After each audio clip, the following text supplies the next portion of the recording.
Hi everyone, okay, back with another video. Again, I don't know how many I've done now. I'm thinking about maybe numbering them, and at least then, so I'll know how many I've done because I'm starting to lose track. Anyway, right. Now, in the end of the last video, I said, well, I mean the before last, because last one was about sky's the limit. That's what I titled it. It was about achievements despite difficulties and challenges. But the one before that, I ended it by saying I should probably start focusing on some strengths specifically, and I would pick 3 more strengths than what I covered in that video, and then explore them. Now, here's the issue. I figure it actually might be better if I pick a handful of strengths and I separate them into different videos, so that gives me more room to talk about them, to explain my experiences, where I stand with these strengths, if I think I have them, or maybe because, again, you might not have the same strengths or the same difficulties as someone else with the same disorders. That's a big thing. And again, a big thing needs to be explored in terms of awareness, because there are still tons of people who think it's just a sort of like very straightforward, you have ADHD, you're like this, you have autism, you're like this, end of story, which it isn't, as many of us know.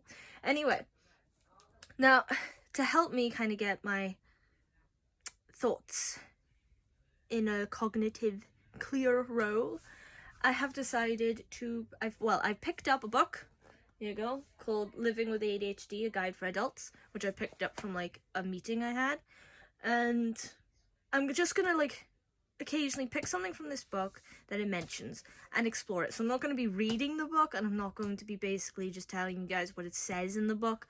I'm going to just pick it up and go, yeah, I'm like that, or no, I'm not like that, but I have heard, and so on and so forth. So before I properly get into it, again, I need to mention, you like the videos, you want to see more, and not just these, but everything else I do, because I'm really branching out now, is then all you need to do is follow me on TikTok, subscribe to my YouTube channel, leave a like, comment, questions in the comments. Please, I stress the questions. Anyway, now the strength I want to cover today is one that I love to the high heavens. I love it so much, and it's creativity. Now that's a strength for both people with ADHD and autism, and I have both, so yay!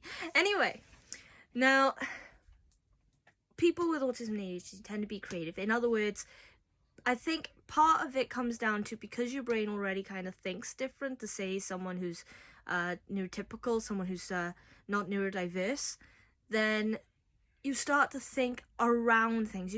It's not a clear black and white picture per se. It's like you see the gradients in the colors, you see the shades, you see the differences, and it makes you a little bit more broad-minded. Perhaps that's what also ties into the strengths like transcendence, which I mentioned in the last one, and human sensitivity, humanity, because if your mind is already thinking a bit outside the box around issues, you don't see as clear cut as most people might see something, then you tend to be more diverse, right? With not just the things you like, but the things you see and the things you understand and the things you can communicate. So, yeah, now, in my case, my creativity comes in handy with music. I second guess myself if I try to write my own songs. I'm trying to write my own songs, but it's taking a bit of time, and I just need to build up the confidence for that. But in music itself, I love a huge variety of music. I have my favorite genres, but I love so many different types of music, whether they have lyrics or not, if they're classical, really old shanties, pirate shanties, or if they're like modern day metal or rock and roll, I love it. I can understand the feeling, the emotion behind it all. In terms of creativity, actually creating things yourself, yeah, it comes in handy, especially with arts and crafts and things like that, because I don't know, it's something about the finished product. I love the finished product, always. When I've succeeded, I'm like, look at it, and it gives me a boost of confidence, which I've struggled to find in day-to-day life. So that's nice. But it's also things like let me think of an example. Okay, Comic-Con. I love Comic-Con. Now, my brother's one of their first Comic-Cons, if not actually their first Comic-Con. The youngest one he wanted to go as Deku from My Hero Academia. And the one who's a year older than him wanted to go as Rinokumura from Blue Exorcist. I'm highly familiar with both animes, so I understood. Now, the younger one, he got a costume. We bought a costume for him, but he wanted to be Deku in his final form, by which I mean like season 7. You know, like when he has the red metal along his arms and the torn up yellow cape. He wanted that. So what we did, because his costume was more or less basic season 1 Deku, is I modified it. So I went with him, we went to an arts craft shop, I bought some arts and crafts, just things that I thought off the top of my head I might need. I didn't structurally plan what I was gonna do, I just kind of had the sense that I'd know what to do when the time comes. So I got a yellow cape and I cut holes in it, I cut it carefully.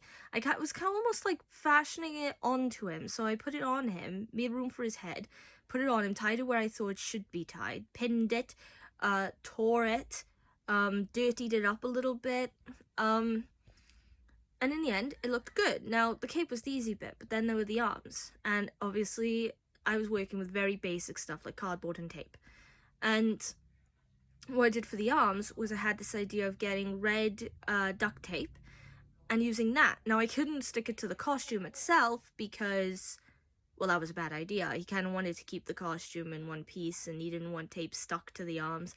Plus, it might have made it really stiff for him to move his arms. So what we did instead was I had him sit down and I wrapped the tape upside down. So the red bit was on his arms, and then it would stick to itself when the white sticky bit was wrapped around.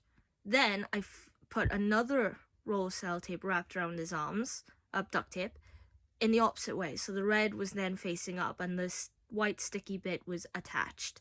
So it wasn't sticking to his costume, and it wasn't sticky on the outside. It was red, it was bright red, and it looked like the sort of rungs that you see on Deku's arms. When we were done, he looked like a robot. His arms were stuck out straight because he couldn't bend them because it was stiff tape.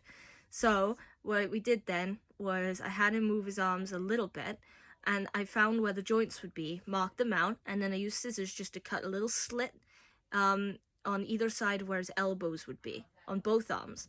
And when he put them on then, because he could just slide on, he could bend them. And it's just stuff like that. And then I made him a Cuphead head, which I want to find somewhere for one Halloween. You want to be Cuphead. The clothes were easy, you know. You could get like red shorts and black top and white gloves. But he wanted the full head and not something bought off Amazon, which was like squishy and didn't look right at all. And so I sat down for ages at the table, and all I had again to work with was cardboard and tape. Different kinds of tape, but just that. So, and this cardboard we had lying around from boxes. So I worked hard on that. I molded the cardboard with my fingers so it could bend and like curve for the bowl. I made it stiff by using like white duct tape to like really enhance its shape, to keep it rigid. I made it look like milk on the top. I made a straw out of like the middle of toilet rolls. I drew the face on when I used like this sort of like was it soft, I don't know what it's called, soft like white foamy stuffs to make like the surface of the cup. I made a handle, and yeah, and I drew the face on then with like Sharpies, and I found places where his eyes would be exactly, and I put holes in it. It's things like that, and I really, really love doing that stuff. It's just so fulfilling when you've done it, and I'm actually considering this point maybe opening an Etsy shop and like doing stuff like that more often, because I love it, you know? And it doesn't take me too long, to be honest, I get very hyper-focused when I start doing stuff like this.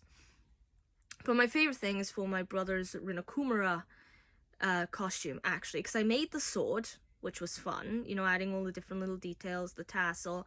Obviously I couldn't light it on fire, so Instead, I used like paints and pens and all sorts of things to make it look like different gradients of blue flames that were on the blade. Yeah, and his tail, he wanted the tail, and the problem is I was thinking with the tail is he can't sit down if it's just a stiff tail. So I used modeling wire and I bent into shape, I tied it around where the waist would be, measured out how long I wanted the tail to be, and then I covered that in like the tail bit in like this foam that was very malleable so it could bend with the wire. And then I covered that in like this mesh paper. And for like the hair on the end of the tail, I used feathers. These nice fluffy black feathers I found in Hobbycraft. And the idea was, I figured modeling wire was best because it meant that when he wanted to sit down or something in Comic-Con, he wouldn't have to worry about it. And he could maneuver through the crowds without whacking his tail on everything, because he could bend the tail and it would still be attached. So that's what we did. And he was over the moon with it.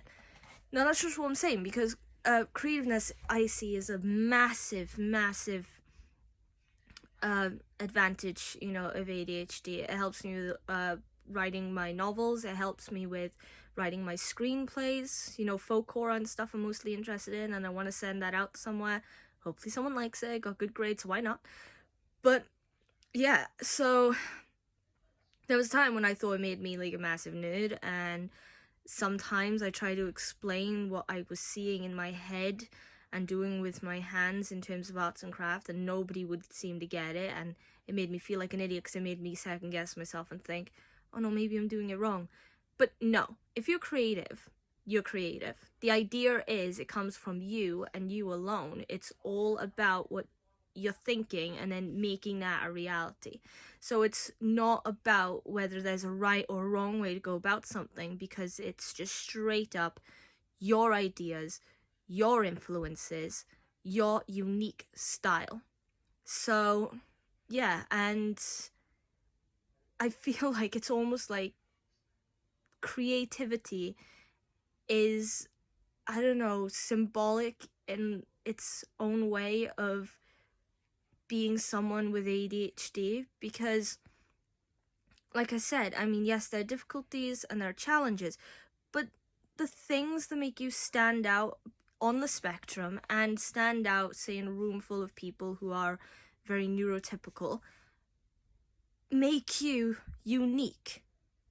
Really unique. And I'm not saying that it's just people with ADHD who are unique, because everyone is unique. You can find someone who shares your favorite color, your favorite movie, your favorite book, your same opinions on you on political matters. But there's always going to be that one thing that sets them apart from you, even if it's a physical a characteristic. It'll either be a physical one or an emotional one, you know, or like an opinionated one. So it depends, you know. There's always something that sets you apart from someone else. And understanding that makes you understand, hang on, you are unique, no matter who you are, even if you think you're not, because you are. And that's why it's also important then to accept other people for the differences they have compared to you. So, and be respectful of that. And that's why I think creativity is such a broad spectrum of things. You know, there's no way to cover it all in one go.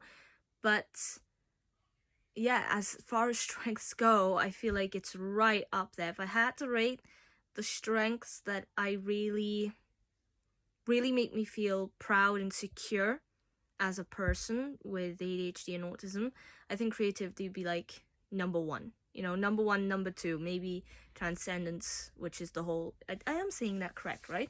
Transcendence. Why is it part of my mind is thinking it is not transcendence? Oh no, wait, yeah, it is transcendence. And